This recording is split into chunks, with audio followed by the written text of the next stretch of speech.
अस्सलामुअलैकुम, क्या हाल है आप सबका? खैरियत से हैं? मैं डॉक्टर हारिस आज फिर एक हेल्थ से रिलेटेड वीडियो के साथ आपकी खिदमत में हाजिर हूँ। मैं एक कंसल्टेंट यूरोलॉजिस्ट हूँ। कंसल्टेंट यूरोलॉजिस्ट का मतलब माहिर अमराज़ गुर्दा मसाना, पथरी, मर्दाना बांझपन और दीगर मर्दाना जिनसी मसाइल। सबसे पहले मैं आप सब लोगों का बहुत ज़्यादा मशकूर हूँ, बहुत ज़्यादा ताबेदार हूँ। आप लोगों ने मेरी जो इससे प्रीवियस वीडियो है उसको बहुत ज़्यादा लाइक किया, बहुत ज़्यादा मोहब्बत का इज़हार किया, तो उसके लिए मैं बहुत तहे दिल से आप लोगों का शुक्रगुज़ार हूँ। आज की एक छोटी सी वीडियो का बनाने का मेरा मकसद यही है कि कुछ ऐसी बातें हैं जो उस वीडियो में मैं आपसे शेयर नहीं कर सका, तो मैंने सोचा कि एक अलग से एक छोटी सी वीडियो बना के उसमें शेयर कर देता हूँ। आज जो मैं चीज़ डिस्कस करने लगा हूँ वो ये है कि पथरी के मरीज़ों में किन चीज़ों का इस्तेमाल मुफीद साबित हो सकता है और किन चीज़ों का इस्तेमाल जो है वो नुकसानदेह साबित हो सकता है। तो चलिए शुरू करते हैं। सबसे पहले हम वो डिस्कस कर लेते हैं वो चीज़ें डिस्कस कर लेते हैं जिनके इस्तेमाल से मरीज़ों को फ़ायदा हो सकता है।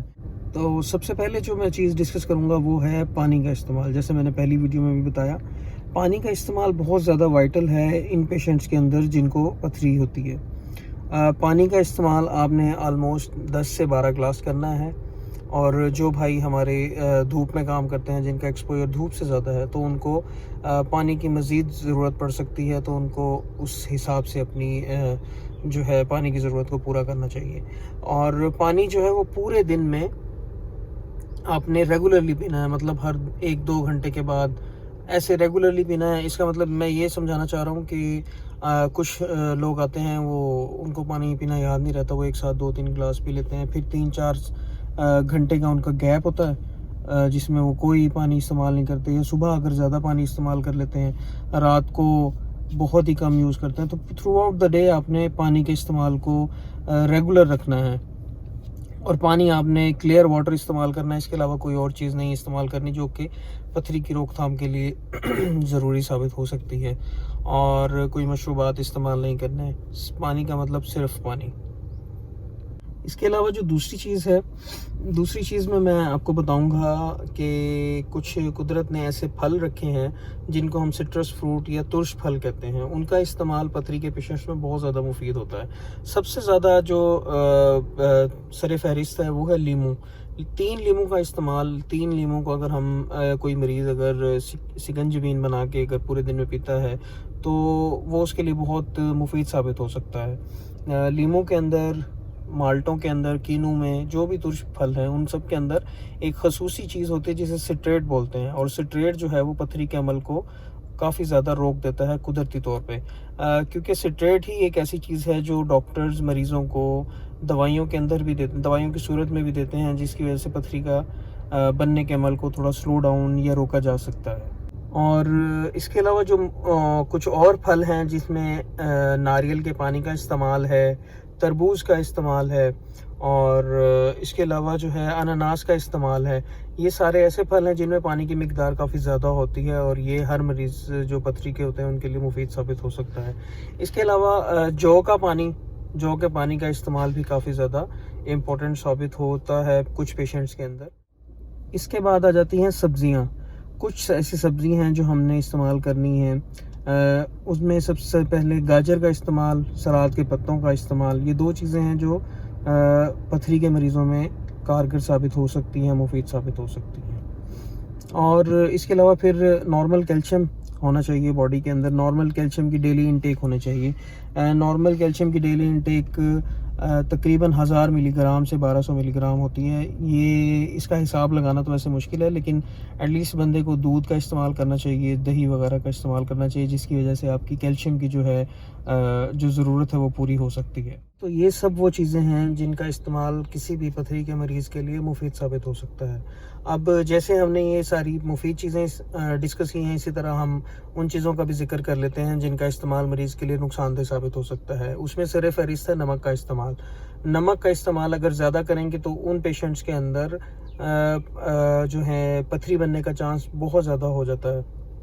दूसरे नंबर पे कुछ ऐसी सब्जियां हैं जिनका इस्तेमाल करने से मरीज़ों को पथरी बनना स्टार्ट हो जाती है, और बेसिकली वो जो सब्जियां हैं वो रिच होती हैं ऑक्जेलेट में, और ऑक्जेलेट जो है वो उन पथरियों का एक एलिमेंट है जो सबसे ज़्यादा कॉमन है, मतलब कैल्शियम ऑक्जेलेट। वो कैल्शियम ऑक्जेलेट की जो पथरी हैं उन ऐसे पेशेंट्स के अंदर हम ऑक्जेलेट को कम से कम रखते हैं।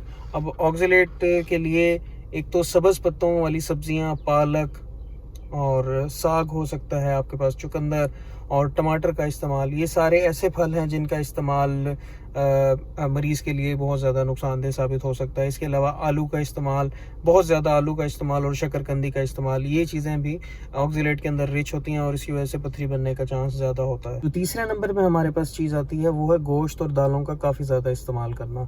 गोश्त के इस्तेमाल से और दालों के इस्तेमाल से भी कुछ मरीज़ों को पथरियाँ हो सकती हैं। इसके अलावा जो आपके ड्राई फ्रूट्स हैं, मतलब काजू, पिस्ता, मूंगफली, इनका इस्तेमाल भी आप लोगों ने मुतदिल मिकदार में रखना है ताकि पथरी का जो बनने का एक अमल है उसको डिले कर सकें, उसको या फिर उसको रोक सकें।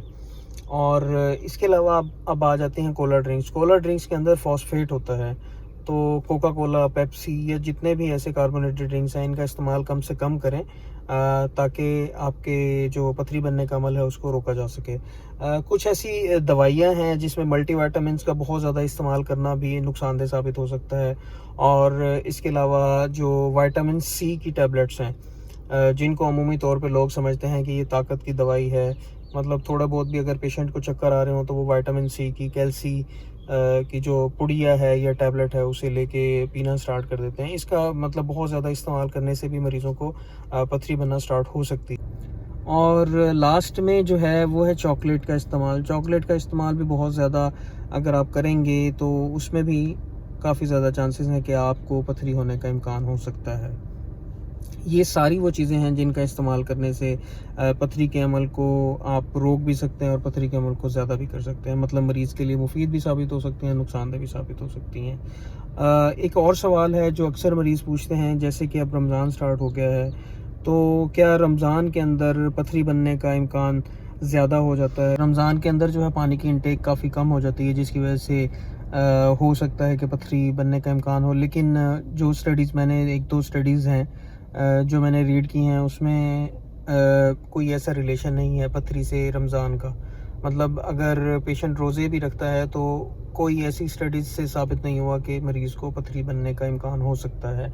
अलबत्ता ये है कि मरीज़ के अंदर गुर्दे के दर्द की फ्रीक्वेंसी जो है वो ज़्यादा हो सकती है, लेकिन पथरी बनने के जो अमल है वो ज़्यादा होने की कोई ऐसा मतलब ऐसा एविडेंस नहीं। जी, तो ये थी एक छोटी-सी वीडियो जिसमें मैंने अपनी तरफ से पूरी कोशिश की है कि मैं मरीज़ों को समझा सकूँ कि कौन-सी चीज़ें ऐसी हैं जिनका इस्तेमाल करना मुफ़ीद है और कौन-सी ऐसी चीज़ें हैं जिनका इस्तेमाल जो है वो नुकसानदेह साबित हो सकता है। मैं उम्मीद करता हूँ आपको ये वीडियो भी बहुत पसंद आई होगी। प्लीज़ लाइक करें, मेरे चैनल को सब्सक्राइब करें और नीचे कमेंट करें। कोई भी अगर आपका क्वेश्चन है तो कमेंट करें, मैं इंशाल्लाह ट्राई करूँगा आप सबके क्वेश्चंस को आंसर करने की। अपना बहुत ज़्यादा ख्याल रखें। इंशाल्लाह अगली वीडियो में आपसे मुलाकात होगी। अल्लाह हाफ़िज़।